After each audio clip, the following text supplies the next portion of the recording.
আৰু এয়া হৈ গ'ল আমাৰ ইয়াৰ বানপানী। মই যিহেতু ছোৱালীজনীক নিবলৈ আহি আছোঁ আৰু ছোৱালীজনীক নিবলৈ মই অকলে অকলে আহিছোঁ হয়, আৰু ছোৱালীজনীও মোৰ লগতে এতিয়া মই লৈ যাম বুলি ভাবিছোঁ। আৰু এতিয়া তাইক মই আনিলোঁ, আৰু অনাৰ পিছত দেখা পাইছেনে তাইক হাঁহি হাঁহি আহি আছে। তাই পানী প্ৰথম পাইছে আৰু পানীৰ লগত খেল কি তাই বুজি পোৱাই নাই, আৰু পানীত হাঁহি হাঁহি একদম আহি আছে পূৰা মোৰ লগতে। চাওকচোন বাৰু। আৰু মিছাত যে বানপানী হৈছে, এয়া মিছাৰ এখন কলংখন এখন নিচে কাষতে আছিলে। আৰু এয়া হৈ গ'ল আমাৰ বানপানীৰ কাৰণে বস্তু সামৰা। যিহেতু আমি অগ্নিনাভ মন্দিৰ গৈছিলোঁ, বানপানীৰ হোৱাৰ দিনাখন ৰাতিপুৱা আহি পাইছোঁহি। আমাৰ 2টা ৰাতিয়ে লাগি গ'ল অগ্নিনাভ মন্দিৰৰ পৰা ঘৰ আহি পোৱালে। কাজিৰঙাত বান পৰিস্থিতি বেয়াৰ কাৰণে আমাক ৰাস্তাতে বহুত দেৰি ব্লক হৈ থাকিব লগা হ'ল।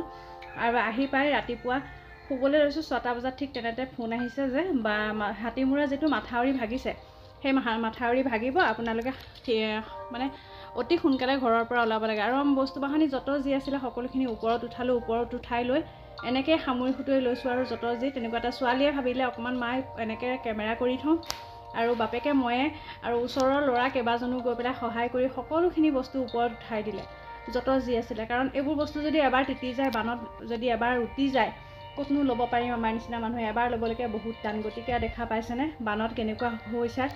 আৰু এইখিনি সকলোখিনি উঠোৱাৰ পিছত আমি ওলাই যাব লাগিব যিহেতু, আৰু য'ৰে বস্তু ত'তে এৰি ওলাই আহিব লগা হ'ব পাৰে। যিহেতু মাথাউৰিটো ভাগু ভাগু হৈ আছে বুলি ফোন কৰাৰ 2 মিনিটৰ পিছতে আকৌ মাথাউৰি ভাগি গ'ল। সেইকাৰণে একদম ৰেডি হৈ লৈছোঁ। আৰু টোপনি ক্ষতিটোতো আছে, সেইটো ক'বলৈ নাই। আৰু এয়া পিছদিনাখনৰ দৃশ্য দেখিছে, আৰু পিছদিনাখন একদম পূৰা পানীৰ মাজত এয়া, আৰু একদম কেনেকৈ কলংখন ঠিকি আছে। আৰু বানপানী হৈয়ে গ'ল। আৰু বানপানীয়ে কাক কি কৰি নিয়ে ঠিক নাই, সকলো সোনকালে শেষ কৰি নিয়ে। আৰু এইখন হ'ল দলংখন, আৰু এই দলঙৰ কাষত দেখিছে কিমান ঠিকি আছে পানীখিনি। আৰু আহি গ'ল এয়া মন্ত্ৰী কেশৱ মহন্ত ডাঙৰীয়া, যিহেতু মাথাউৰিটো কাম কৰি আছিলে। কাম কৰি থকা নাই, মানে মাথাউৰিটো আগতে ছিগিছিলে, আৰু মাথাউৰিটো কাম কৰিবলৈ কাৰোবাক নিৰ্দেশ দিছে তেওঁ।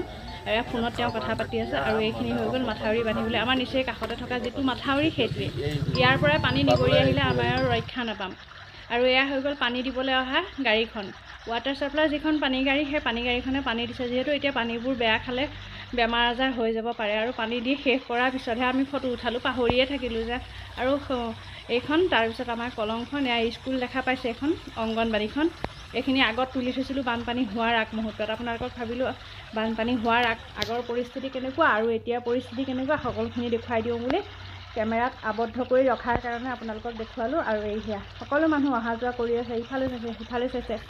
পৰিস্থিতি কোন সময়ত কি হয় বুজি নাপায় কাৰণে আগতীয়াকৈ সকলো সতৰ্ক হৈ আছিলে। আৰু মানে সকলোকে তছনছ কৰি নিব, কাৰণ কোনেও পানী ৰখাব নোৱাৰে। আৰু এই আমাৰ ছোৱালীয়ে মই ওলাই আহিছিলোঁ, ওলাই আহোঁতে বাপেকে সেয়া অকণমান তুলি থ'লে। যিহেতু ছোৱালীয়ে প্ৰথম পানীৰ লগত জীৱনৰ খেল কৰিছে, কাৰণ তাই বানপানী দেখাই পোৱা নাই, সৰুতে এবাৰ দেখিছিলে। আৰু এয়া দেখা পাইছেনে কেনেকুৱা হৈ গ'ল আমাৰ ঘৰৰ পৰিস্থিতিবোৰ। এয়া আমাৰ কাষৰ দাদাহঁতৰ ঘৰ, তাৰ ভিতৰে চিতৰে সোমাই অৱস্থা নাই। আৰু যি বানত ডুবি আছে, যাৰ ঘৰ বানত ডুবি আছে, সঁচাকৈ বহুত দুখ লগা।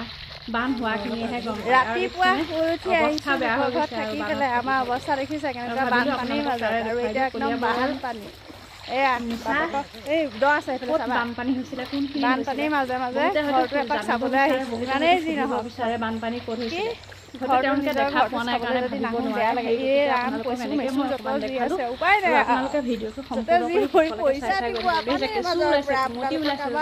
পানীত য'ত পানীখিনি দেখাবলৈ আহিলোঁ। আৰু মানে আমাৰ বানপানীৰ মাজত আমাৰ নথৈ বছ মাজত থকা মানুহবোৰৰ অৱস্থা যে দেখিছে, পানীৰ মাজে মাজে। আৰু এয়া আমাৰ তেনেকুৱাই ভাবা নাছিলোঁ ঘপককৈ পানী হৈ যাব বুলি। আৰু যিহেতু পানীৰ মাজে মাজে চাইছোঁ ঘৰত আছিলোঁ, কেনেকুৱা পানীৰ পৰিৱেশত হ'লেও মোবাইলটো ল'বলৈ দিয়া নাই। যিহেতু আমাৰ সৰু ছোৱালীজনী আছে লগত, আমাৰ সৰু ছোৱালীজনী আছে কাৰণে থাকিবলৈ দিয়া নাই ৰাস্তাত। আৰু বৌহঁতৰ ঘৰতে আছিলোঁ, সেই বৌহঁতৰ ঘৰলৈকে আহিব লাগে আহিছোঁ। অৱস্থা বেয়া, কেঁচু কুমটি চুৰ কৰি আহি আছোঁ। দেখিছোঁ কিবা কিবি, আৰু তাৰ মাজতে বহুত কিবা কিবি ওলাই যায়, পোক পৰুৱা যি ওলাই যায়। আৰু আহি এয়া দেখিছে পানীৰ মাজে মাজে কেনেকৈ নহয় মই আহিছোঁ কিয় ছোৱালী হ'ল কোচত, ছোৱালী পানী অকণমান এনেই আমি চাব বুলি ভাবি। আৰু আপোনালোকৰ মাজলৈ ভিডিঅ'টো আগবঢ়াই দিলোঁ। আৰু ভিডিঅ'টো কৰোঁ বুলি কৰা নাছিলোঁ, এইটো এটা মেমৰি হিচাপে ৰাখি দিলোঁ। যিহেতু বানপানী 2017 চনত হৈছিলে, আমাৰ ছোৱালী জন্ম হোৱাৰ সময়ত হৈছিলে। আৰু 2017 চনৰ পৰা এতিয়া 2024 চনৰ আগত দ্বিতীয়টো বানপানী। আৰু এই মাথাউৰিয়ে খহাই এই অঞ্চলটোৱে এটা সময়ত নষ্ট কৰিছিলে। আকৌ এইটো ছেকেণ্ডটো বানপানীৰ চোতালৰ কাৰণে পৰিৱেশ পানী একদম এইটো ৰাখি থ'লো। বানপানীৰ যিহেতু মাজত তেতিয়া আমাৰ এনেকুৱা ধৰণৰ মোবাইলত তুলিব পৰা ডাঙৰ মোবাইলো নাছিলে, কেমেৰাও নাছিলে, আৰু সৰু মোবাইল আছিলে যিহেতু কিপেড মোবাইল আছিলে, আৰু সেইকাৰণে এইটো মেমৰি হিচাপে ৰাখি থ'লোঁ। আকৌ কেতিয়া হয় বানপানী এইটো চাব পাৰিম। আৰু এয়া দেখিছে আমাৰ বাৰীৰ ঘৰৰ কাষৰে, এয়া ঘৰৰ কাষত এনেকৈ হৈছিলে।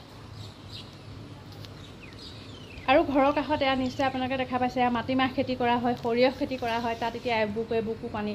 আমাৰ পিছফালৰ খিৰিকীখন খুলি পেলাই দিছোঁ, এবুকু এবুকু পানী। আমি সেই পানীখিনি যেতিয়া তাত হৈছে তাৰপিছতহে ঘৰৰ পৰা বাহিৰ হৈ ওলাই আহিব পাৰিছোঁ। আৰু চাওকচোন, ইমান পানীৰ মাজত যদি আমি অকলে থাকোঁ বা বেলেগ মানুহো থাকে তথাপিও সাহস নহয়। পানী যিহেতু অতি বেগেৰে যায়।